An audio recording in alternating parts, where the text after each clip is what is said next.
కానీ వాళ్ళు మాట్లాడుతున్న మాటలంటే రక్తం ఉడుకుతున్నది. ఏం అడుగుతున్నాం మనము? ఏమైందయ్యా? కౌలు రైతులకు డబ్బులు ఇస్తానంటివి, కౌలు రైతులకు రైతు బంధు అన్నావు కదా, 22 లక్షల మందికి ఉత్తరం రాస్తేవి కదా, కౌలు రైతుల పక్షాన్ని అడుగుతున్నా, ఏది రైతు బంధు అంటే ఏమంటాడు? నీ లాగులో తొండలు వదులుతా అంటాడు.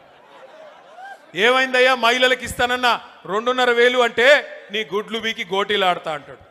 ఏమైందయ్యా? 2 లక్షల ఉద్యోగాలు మా తమ్ముళ్ళకి ఇస్తానంటివి కదా, మొదటి సంవత్సరంలోనే 2 లక్షల ఉద్యోగాలని అశోక్ నగర్ చౌరస్తాకొచ్చి నువ్వు నీ రాహుల్ గాంధీ సొల్లు కబుర్లు చెప్తిరు కదా, ఏమైనాయి 2 లక్షల ఉద్యోగాలంటే నీ పేగులు తీసి మెడలు వేసుకుంటా అంటాడు.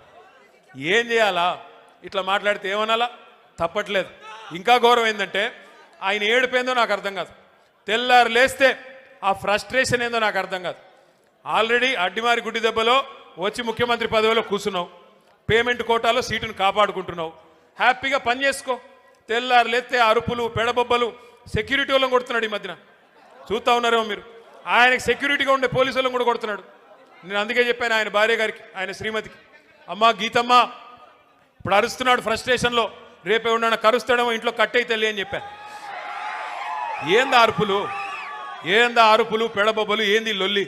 ఆయన బాధ ఏందో నాకు అర్థం కాదు.